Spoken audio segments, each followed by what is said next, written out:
Hello and welcome to Hobby Late Night, the fastest growing hobby late night talk show in the world. I'm your host, Peyton Nicholson, and today I'm joined by the connoisseur of Colts, the master of Matt Ryan's, the ruler of Roman Reigns, your hobby content alternative, Mr. Stacking Slabs himself, aka Brett McGrath.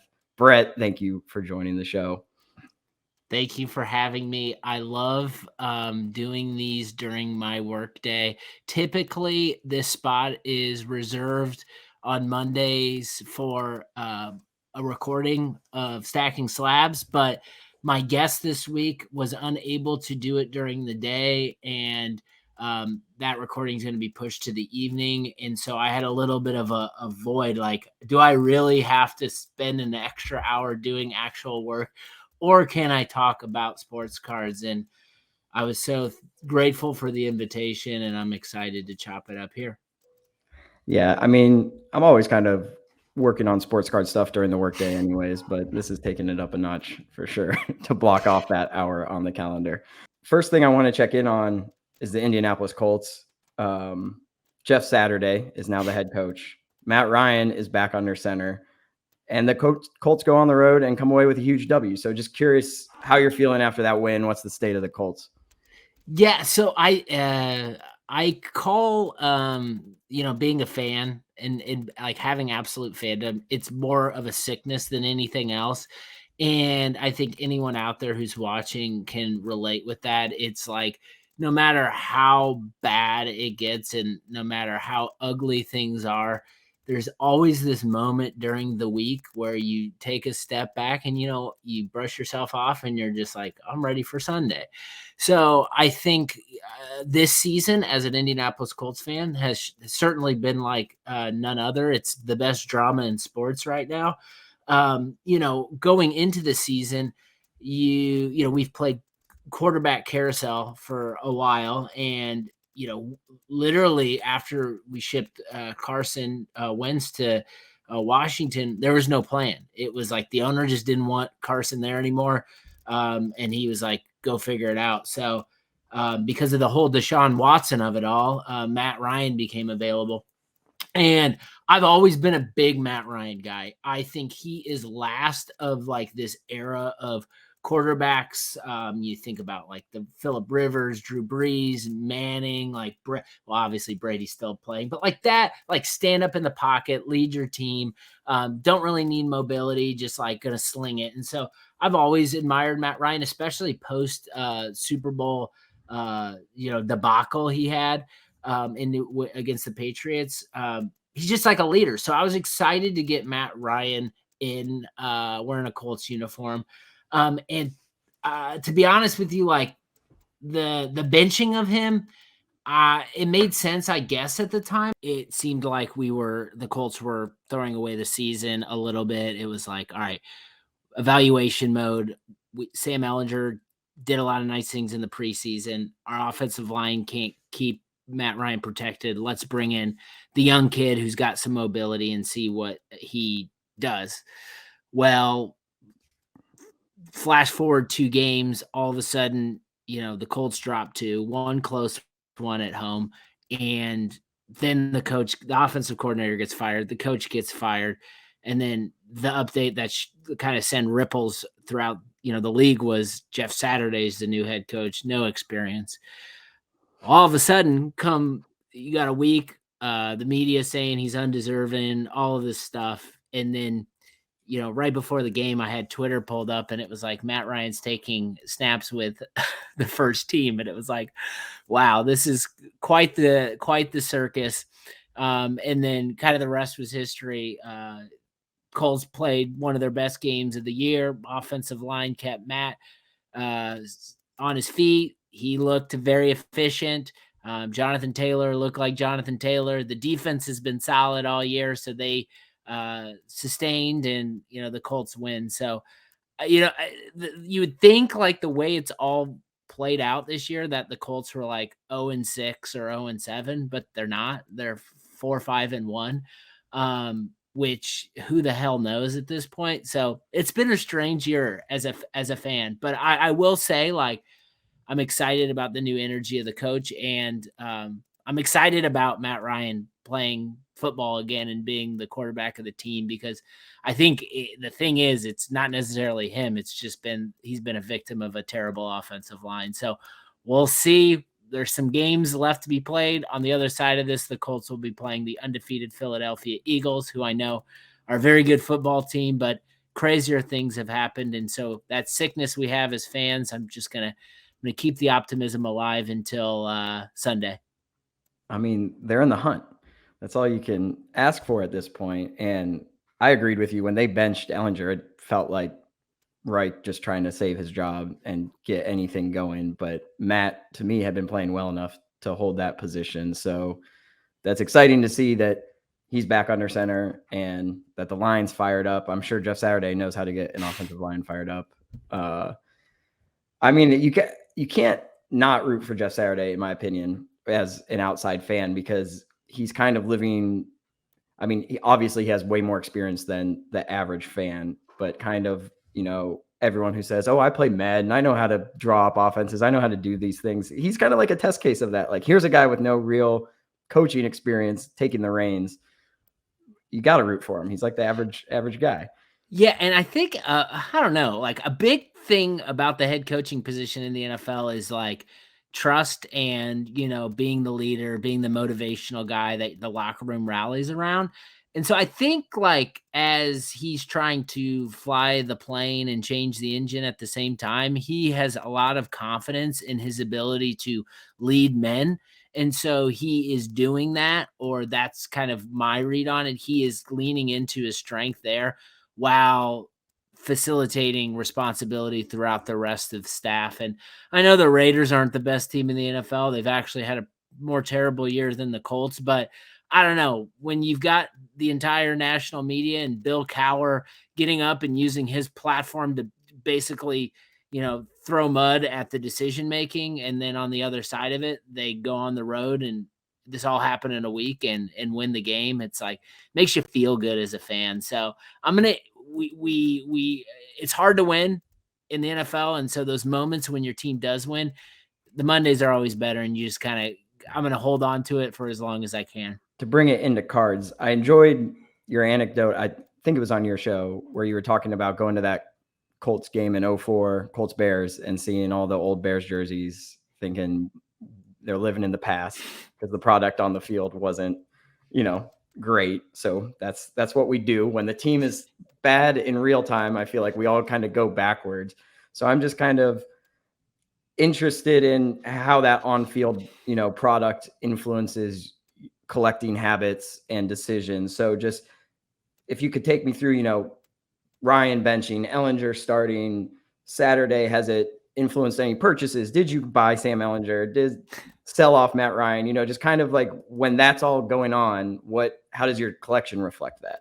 Yeah. So I think for me, I have I'm trying to curate a collection overall that kind of tells a story about my fandom with the Indianapolis Colts, and obviously the quarterback position, like any other team, feels like it's maybe another a notch or higher too, based on some of the characters we've had here.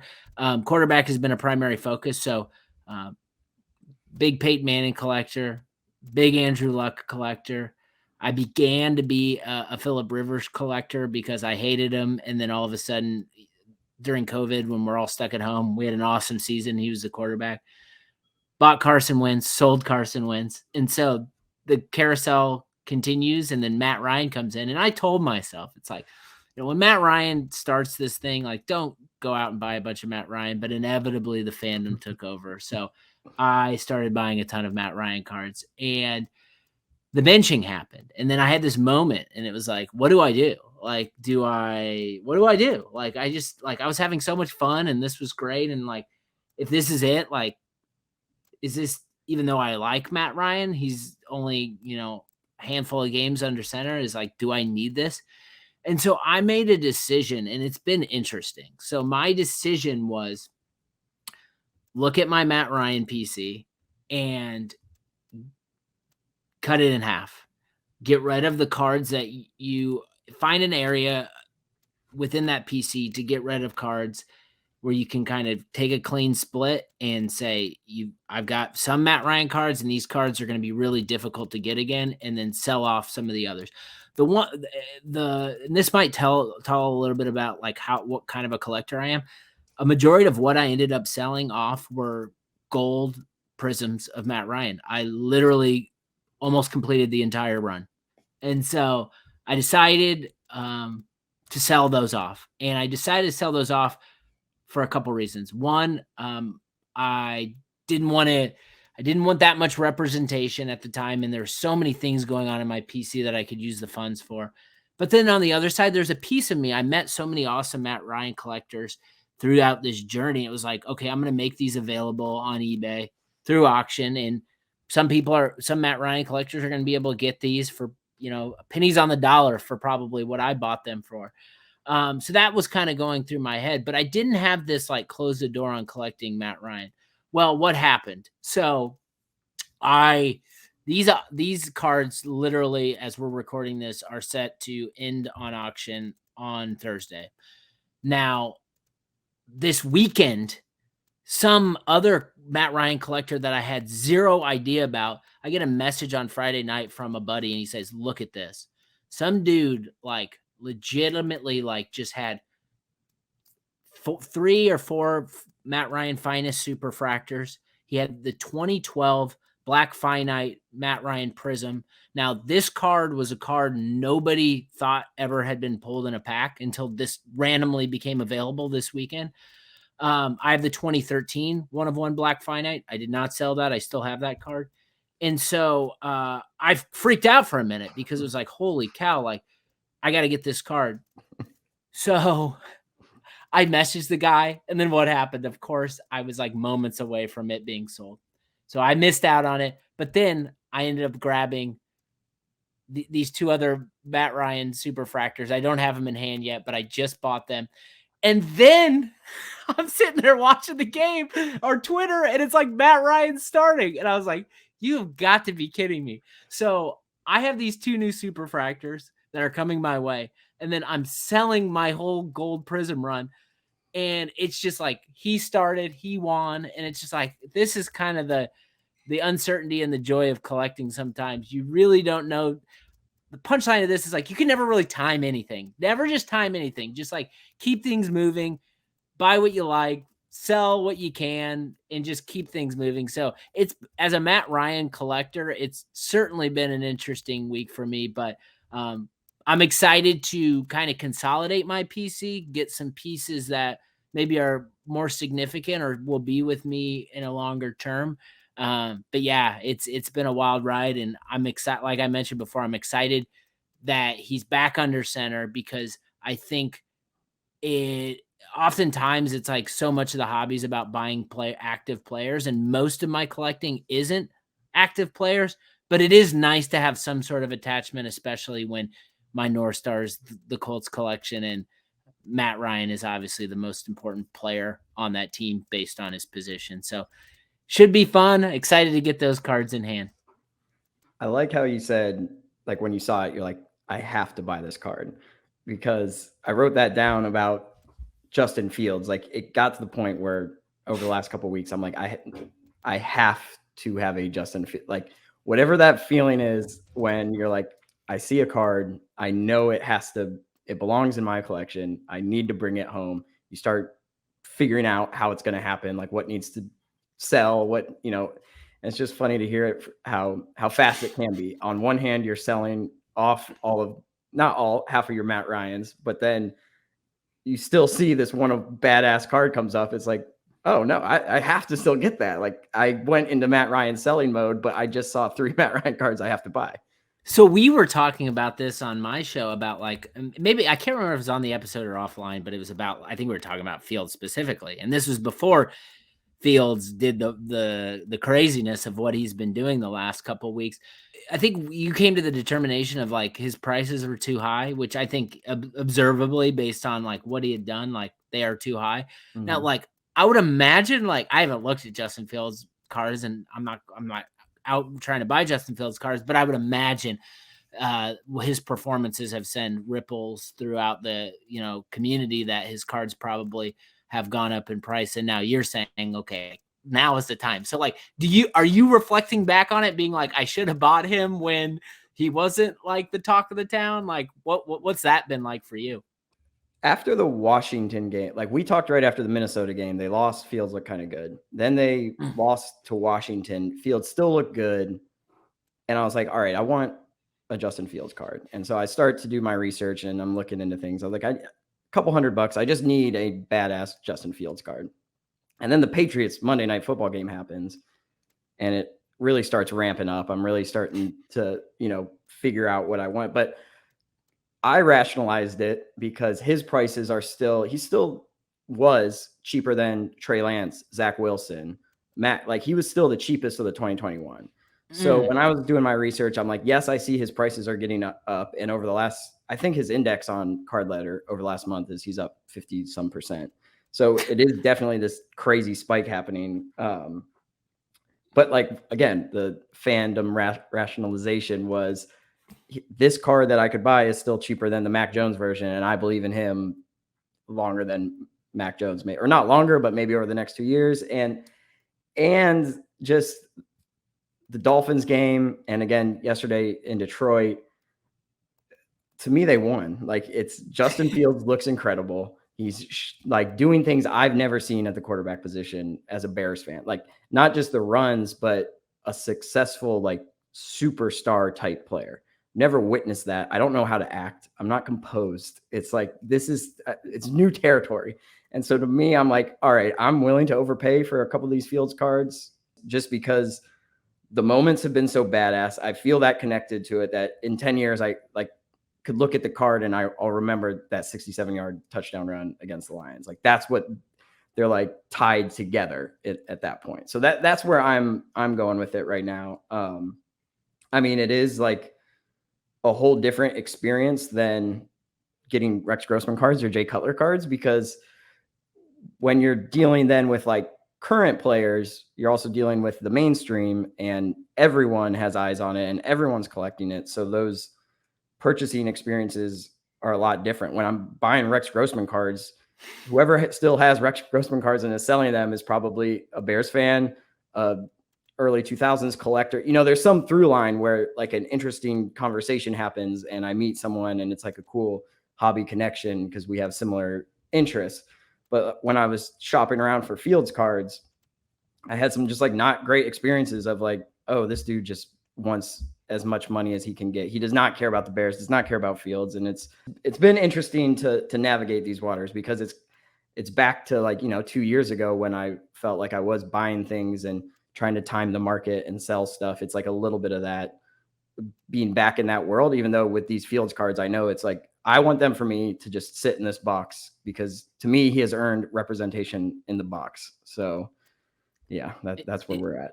Yeah. And I think it's just about time. Like there are these triggers and there's these moments and these memories that have happened. And I can tell you this right now with Matt Ryan, like after the Jacksonville game at home, he had like before he got benched, this is the crazy shit about this. Before he got benched, 3 come from behind in the fourth wins.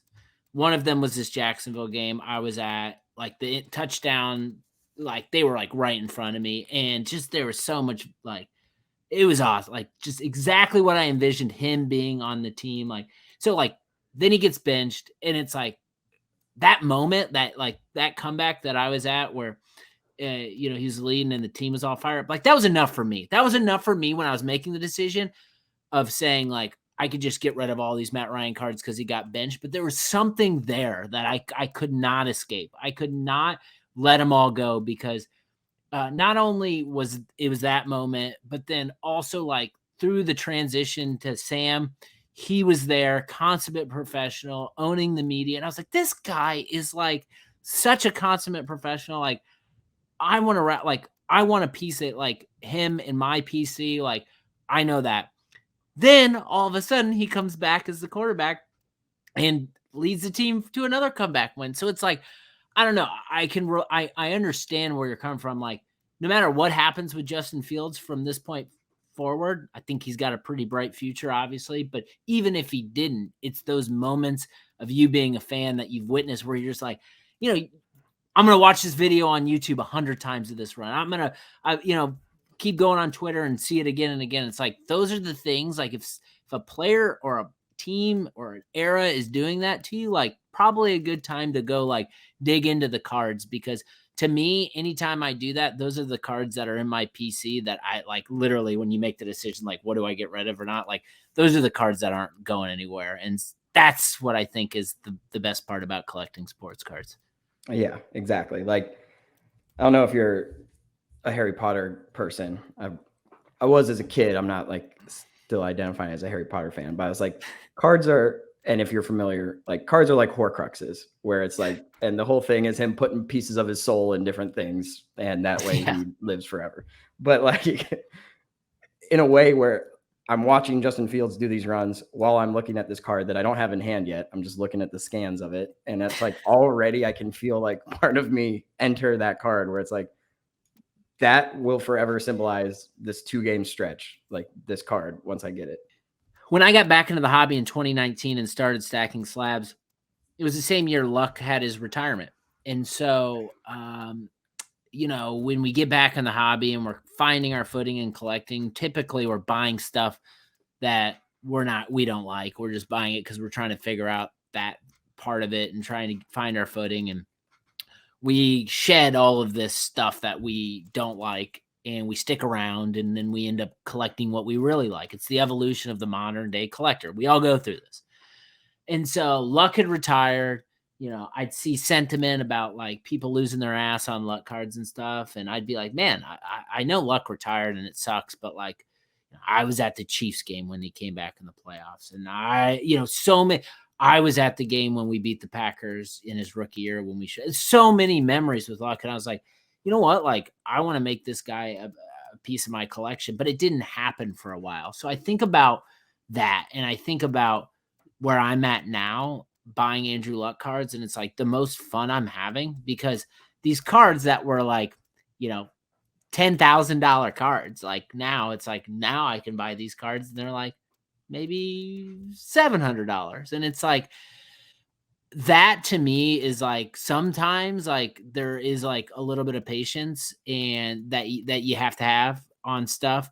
But I feel like you get in your collecting groove on certain stuff. And like, for me, it's like Luck's probably my second favorite player of all time. And now I can go out and buy his cards because he's not like trending in the hobby because he doesn't play anymore. But we sit here and we talk 10 years from now, and it's like, you know what? Like, there's a lot of people like me who have those same feelings for Luck. And they're going to be there, 10 years from now wanting to buy cards. And so like, I think about it, and like the best part about like collecting guys on your team who you really like is that like inevitably if they make you feel something, they're probably going to make a lot of other people feel something.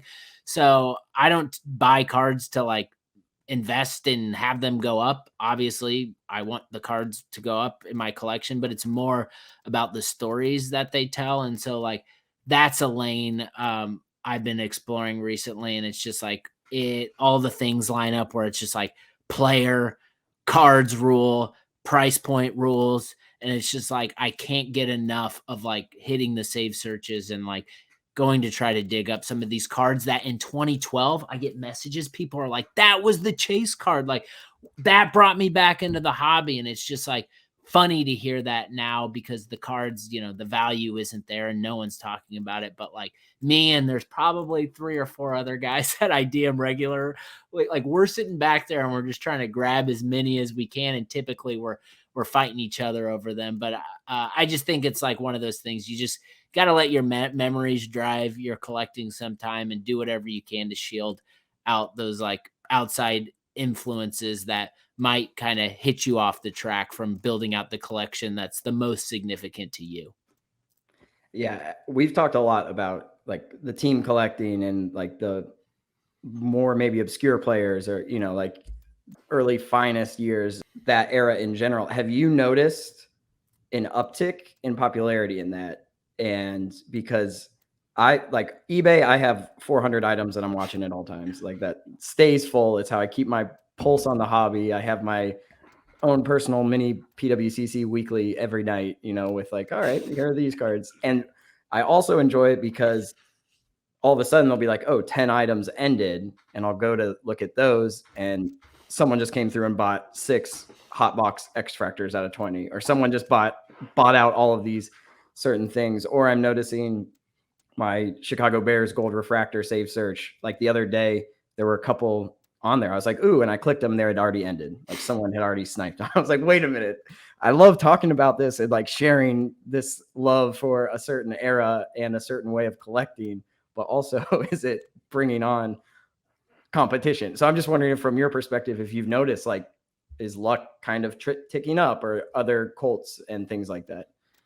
So I would say like all of that stuff, yes, like it is certainly getting more competitive.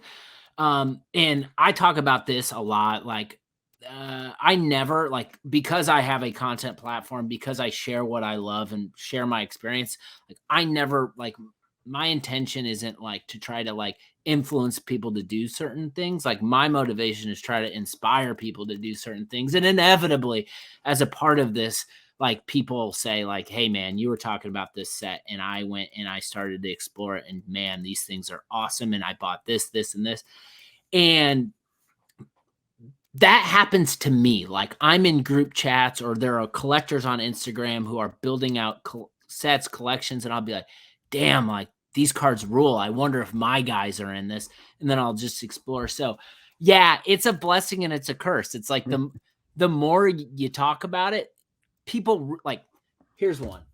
Here's a card. Yeah. We showing cards here? Yes, I want to see some cards. All right. So here's the 2005 Edgerrin James gold X-Fractor. So this is out of 10. So this is Edgerrin's, out of 10. This is Edgerrin James last year on the Colts. And I would say like 2005 is probably their most talented team. 06, sorry. When they won the Super Bowl, he wasn't on the team. Right. So this card popped up on eBay, and dude, I was in a meeting. I look and I had like 10 like people dropping the link. People were like, you got to buy this now. You got to buy this now. And I went in and bought it because there's 10 copies. It's one of my favorite players of all time.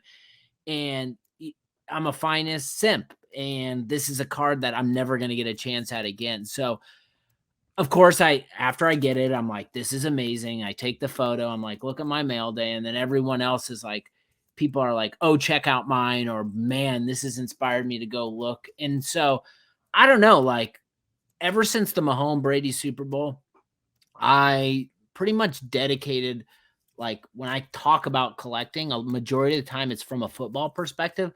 And I'm not the only one that was like talking football, but there wasn't many of us. So I feel like it's been fun to see how football cards have become more popularized, and how sets like 2005 Finest, or just all these stuff, like they were just sitting there for so long. And so I think it takes a collector or a person to bring it up and shine a light on it. And sometimes when you do that, then other people are like, dude, check out my collection. And that's, to me, that's where the fun of the hobby happens, is when you can talk about these Hall of Fame players and these amazing sets, and it doesn't have to be about potential. Like, I'm not buying Edgerrin James because of potential. I'm buying him because he's a Hall of Famer, and I literally watched him rip off runs, be Peyton's favorite teammate, like the stretch play. It's like, that's why I'm buying these cards. So to answer your question, yes, more people are doing it. I'm happy about it because these cards rule. You know this, and so it's better to me. It's better for me than people spending time like prospecting and everyone buying the same thing. And this is the stuff I gravitate towards. I got this the other day. I had to. That's the black X-Fractor version. Same card. Goodness. Yeah, dude. But the like out of 25. I love the black X's. Like, was that on eBay? Yeah. It popped up for $30 or best offer. I sent $30? $30. I sent an offer of 25 and waited 10 seconds before just going back and buy it now. I was like, because I have that same card of Marshall Faulk and Jamal Lewis, and I'm going in on the early running backs. I love the early running backs. I'm trying to put together gold X Fractor of all like the leading rushers each year, like 99 to like 07. Because it's I like love it. Edgerrin James twice in a row. And then like Priest Holmes, Curtis Martin, Sean Alexander, Jamal Lewis, Tomlinson. I don't know. I just that's become the era. So yeah, that for $30, Black X, like, come on. You can't beat it. And also too, it's like I love that. I love debunking hobby myths, and to be at debunking it is just being like, okay, if you're saying this and I think it's cool, like I'm gonna go buy it because I want to. And so long it's been like the running back thing. It's like, wait a minute. You're telling me that I shouldn't buy LaDainian Tomlinson, Edgerrin James, Terrell Davis. Like I shouldn't buy these cards. Like that's what you're telling. And you go look at the price of these cards and you look at how many copies, and it's just like what is that narrative? Because it doesn't make any sense to me, because I remember playing the video games. I remember watching the games. I remember fantasy football starting, and these were the guys that we were collecting. So yeah, to me, it's all about feel. Like if players make you feel a certain way, like if they make you happy, if they trigger nostalgia, like don't let like that the mainstream tell you what you should or should not buy it. You should buy what makes you happy. And I think running backs is a fun lane to go down. Right. Because it's like, okay, the only thing worth collecting is championships and goats and all the accolades. So you're telling me I have to buy your Tom Brady cards, or I have to buy, Yeah. like that's not fun, and it's like, oh, only Super Bowls matter. Well, if you take out Brady, Roethlisberger, Eli, that's 11 Super Bowls right there. Peyton, 13. It's like you have to collect one of these guys. I don't know.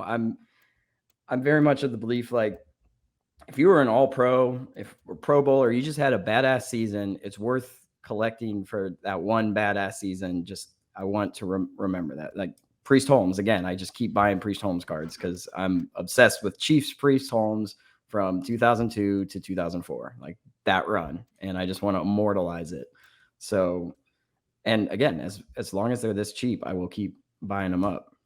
Yeah, you just can't. You just make sure you don't talk about them on any content platform and have other That's people find out about it. that's another point I had, was I wanted to talk about just hobby content in general. And I know we've talked about it before, and like collector content, and how do we get more of it out there, more of a representation. But then I started thinking, do we really want that? Do I want the mainstream to be buying up 2005 finest gold X Fractors when I'm still able to get them for $20? And like, yeah, that would make mine worth more, but I don't care. Like, I don't care about it. I'm not in it for that. So I think can get really nerdy on this sometimes, because like professionally I'm a marketer. I study markets for a living. I study behaviors, trends, like and I apply a lot of that to the hobby. And my perspective is that no matter what, that there's like a majority segment right now in our hobby, whether we like it or not, the loudest segment are those that are viewing sports cards as a vehicle to gain money. Right? There's the flip call, and I want to say this: none of this is wrong, none of this is bad, but I think a majority of it is about cards, the value, them going up, and the way it's all organized and the way it's all positioned is around the new prospect, the new product, the new break. And so inevitably, when you're talking about consumer behaviors, like the attention is always going to be over indexed on the new, and we're going to see these trends of cards going up, then we're going to see the trends of these cards going down. So that's a whole nother nation of the hobby. I'm trying to flip, I'm trying to buy the prospect, I'm trying to get in low, sell high. And that's fine. Like we need all these different flavors of the hobby. Well, there's this community that's the most important, and that's the collecting community. And the collecting community is really the foundation. Like without it, like literally like cryptocurrency stuff could happen. Like everything could just implode.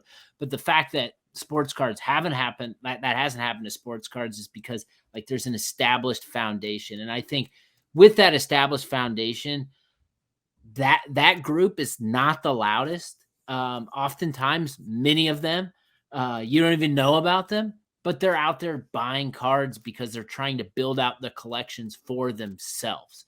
So I think no matter what, there will always be a desire for collecting content. And I think it's a good thing because I don't necessarily think collectors are hearing me talk about Edgerrin James and going and buying Edgerrin James. They might go then look at '05 Finest and look at the Gold X Fractor and see if they can go land the one of their player or their team.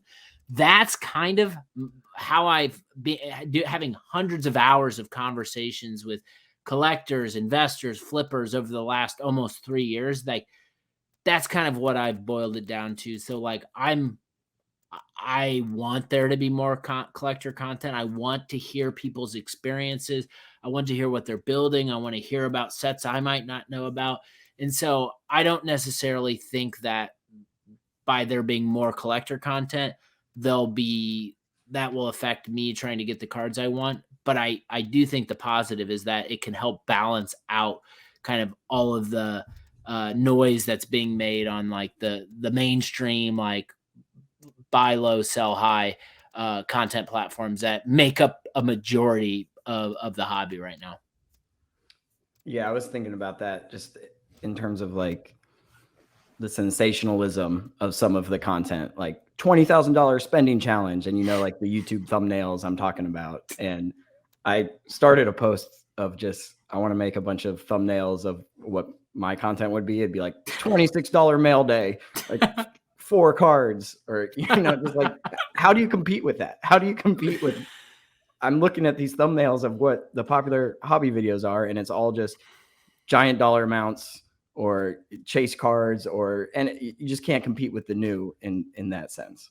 Yeah, and here's a nugget, and for anyone that is so I create content professionally, and something that I focus on a lot for work, and is this idea that it's not about the quantity, okay? So like everyone's going to like post and do these things, post these ridiculous videos in these thumbnails because everyone wants more views, more subscribers, more everything. It's like it's not about quantity, it's about quality. And like quality is the unlock. And so like to me, I never get caught up in like the number of anything that I'm doing. Sure, do I want more people to download my podcast? Do I want more followers on Instagram? Of course, I do, but I don't play the game to try to get more like that. I try to focus in on quality because I want the audience that I have to be organic and to be like-minded like me. Like it doesn't make sense for, 10,000 people to come over from a YouTube investor channel to come listen to my stuff because it won't resonate. So I'm constantly trying to build resonance with other people like me in the hobby to shrink the hobby seed down. So I think that's one thing. Like some creators, I'm ultra obsessive in focusing in on like how people create content, why they create content, and what they're doing. And I would say a large majority of people in the hobby, whatever their focus is, everyone's trying to grab more and more people. But oftentimes, like those individuals, those subscribers, those followers, they're like hit and runs. They're not going to be around for a while. So that's one piece that I have. I try to like encourage anyone. It's like instead of like 100, like find like 10, and those 10 be like the most passionate like followers ever and believe in what you're talking about and like-minded, and you're helping them. So that's just something that like I've been noticing recently. It's like less in a lot of cases with cards, with collecting, with content is more. Is there anything that you think collectors can do on who maybe don't have a content platform can do on their socials to encourage, more collector content? Like what's a piece of collector content look like for someone who only has an Instagram account? Is it sharing mail days? Is it telling a story behind the post? I'm just curious if you have any thoughts there.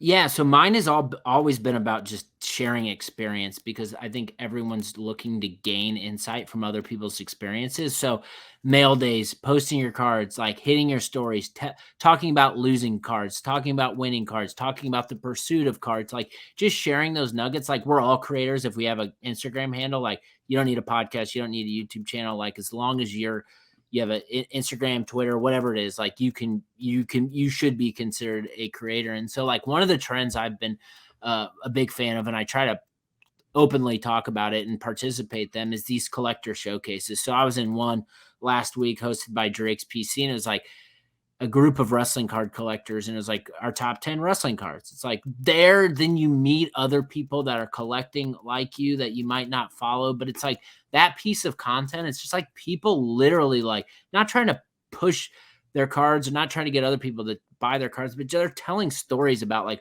out of all the wrestling cards I have, like, why these made the top 10. So that's one of the things. Joe Montana Collector 16, or I can't, something like that is his handle. Mike, he did one on Montana. I don't own any Montana cards, but I literally, it was like a Tuesday or Wednesday night. I sat there for 2 hours and watched these collectors, like, talk like I would about my Peyton Manning cards, talk about Montana, and it was phenomenal. And it's like I get inspired by that, I get motivated by that, and so I think, like, go out there, hit the ground, find people that collect like you, do showcases, start group chats. Like, the more you do that, it's going to enhance your overall hobby experience. And, like, that's the type of stuff that I think I get out of bed in the morning and gravitate to. So I think everyone's got the power and the authority to do that. You just got to make it happen. Though, yeah, the showcases have been awesome. I've jumped into some of those and it gets me fired up. I do want to touch, I don't want to take too much more of your time, but a couple topics real quick. Wrestling. I was a huge wrestling fan as a kid, like Attitude Era, up to like WrestleMania X7. At the time, I was very into sending cards to team facilities to get them to autograph and send back. So I found on eBay, it was like a list of all the WWF superstars and their addresses so that you could send and ask for autographs. And it's like, do I know if it was real or if it was some guy with a bunch of PO boxes across the country? I don't know, but I bought it and sent a bunch out, and I got back. I still have it, a Kurt Angle autographed card. So, saying I was big into wrestling at the time, are there like iconic sets from like the early 2000s in wrestling, or is it this, like, just my knowledge is basically what I see through your feed and through others of there's that Topps 14 set, the 2014 Topps Chrome, and as of recent there's more modern ones with Select and Prism, but is there any wrestling equivalent? Not so. WrestlingTradingCards.com. I'm going to put a plug in there. Tony Vella, he puts that site together, but basically it's an index of, like, per year, all the sets of all time for wrestling cards. And so Fleer had the license then. And so there are a lot of, like, Matt Relic stuff, but not like nothing that I have gravitated towards and haven't gone down that lane. And but I've explored it. So it's wrestling cards, the history and when the cards come out, and the cards that I gravitate to, it's kind of all over the place, where it's like I'm a shiny ultra modern type of collector. But if you go then buy the Rock card in those sets, it's like the Rock doesn't necessarily wrestle anymore. He might come back, but it's kind of different, where it's like not really viewed as like post playing day stuff, much like it would be in football or basketball or baseball or any other sports. So wrestling is kind of an interesting beast. And I think I have bought and sold almost in every era, but I tend to gravitate towards, like, much of this type of stuff like I collect football cards in. So yeah, I think it's wrestling cards has always kind of been a redheaded stepchild when it comes to wrestling stuff. Like, people collect figures, people collect shirts, people collect, autographs. And so wrestling cards has been very low on that totem pole. So there hasn't been a lot of expression, or there hasn't been a ton of collector passion towards it. But I think with the release of the new products, people have been going back and exploring some of that old stuff. So I'm not necessarily an expert. I don't necessarily collect in that era, but I would probably send anyone to wrestlingtradingcards.com if they have questions, because Tony's done a good job of putting a database together to explore that type of stuff. That Fleer set, that's what I had and was like sending out. So I know what you're talking about. I remember seeing the relic cards on the packs or on the boxes as like possible chase cards, but I went back then and was looking at that set on eBay, trying to see if there was any like numbered stuff, but it didn't seem like there was much. Do you have any big wrestling pickups lately? Well, always do. So we're talking about the newer stuff. So I was in the top 10, and these are two recent purchases that made my top 10. And this was out of the select product. So you've got like field level courtside, it's ringside for select. Roman Reigns, I'm a collector of, but this is his black 1/1. So yeah, this card is the one card I wanted in the product. And the only reason I own this card is because 90s basketball cards, Jake knew I collected Roman, and his buddy was sitting at home ripping hobby boxes of select and pulled this. And so he put me in touch with him. Easy negotiation. We got the deal done, and this was overnighted to me. So I still need to send it to PSA to kind of makes me uneasy having it in a one touch right now, but going to send this. So this was a big boy purchase. Just got that. And then, we all know gold prisms, WWE prism first year. I just picked up the gold Roman Reigns. So 10 of these, had to get that. So these are two of the, and people probably be like, you're spending what on wrestling cards? But I don't know, man. It's like, it's what makes me happy. So this is what I'm buying, That I love that. You mentioned PSA, and this was another topic I did want to ask about. It's grading, and just when you send off your bulk submissions, do you have any? I feel like that could be a daunting thing. Is it prepped right? Am I going to lose it? Then I have to deal with not having the card for a long time. If you have any sort of advice there, or tips, or like service level advice, just any sort of what your process is. My advice, and I'm kind of like a do the work guy. Like I want to get my hands on the experience and like trial by error. And so ever since I got back in the hobby, I knew people like sent cards to people to like sub. I wanted to do it myself. So I've always like gone through the process of like cleaning my cards, identifying the service level, and then just sending them out myself. And I typically always have something at PSA. Like this is like the first time in a long time that I don't have anything actively there, but I've got a box of one touches right here. And this is what's going to be ready to go. So my only advice would be, and it doesn't need to be PSA, you go try your whatever grading company you want to check out. For me, it's PSA. I've done several, and what I'm looking to do, PSA does the best job of servicing. I'm all about the pop report. I'm all about the history. Not saying I don't buy other graded cards. To me, it's about the card rather than, who's grading it. But yeah, my advice would be like, before you go send it to a bunch of other people, like do it yourself once, like go through that experience, because you will inevitably, when you're buying cards on eBay or wherever you're buying them, like you'll start to have a better eye, centering, edges, like corners, like surface is obviously always a challenge, but like you become better at spotting cards if grading is your thing. So that would be my advice, is like do the work, do it yourself. If you don't like it, then go pivot. There's plenty of people who will do it for you. And then is there a certain level that, like, when do you decide not to send a card? Because like I know we've all seen like the tiny surface scratches or the little, blemish. Is it like, if all right, it has a soft corner and some of those little scratches, like that's a no-go? Or it can have like, are you kind of counting the flaws? Like, all right, it can't have 2 or more or 3 or more. I think it just depends on the card. So like this Roman Reigns gold prism, like I want it in auction. This was a top card on my list. It centering's nice, corners are nice. It has like a little surface dimple like down here, which might like this card is very sharp and clean, but it might take the card to an 8.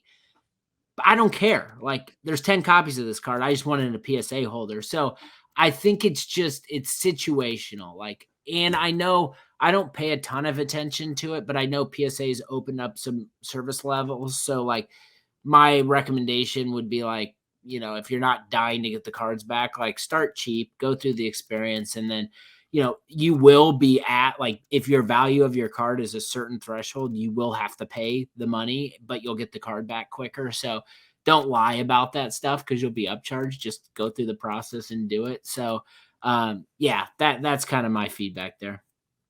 Yeah, I've got so many raw cards that I want to get graded, but just the thought of parting with them is still a little too much. Like, I'm trying to. It's like a holiday though when they come back. I know, you forget. You're just like, yay! It's like, they're like, you get your cards, like it's like getting your cards all over again. It's fun.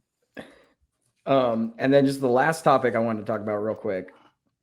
Everyone talks about nostalgia in the hobby a lot. Like, it gets brought up, and I'm just curious kind of how you define it. Because, like, I've heard sometimes it's like longing for the past or wanting to, like, be young again. But to me, it's more of like, I can remember the experience of when these players were studs or like super larger than life to me as like a kid. Whereas now I'm older than every single athlete that, comes in the door. And I'm wondering, do you think you'll be nostalgic of this era 20 years from now, like nostalgic for Matt Ryan, or is Matt Ryan never going to be able to have that level of Peyton when you were like a kid watching Peyton? You know what I mean? Just curious how you kind of view it.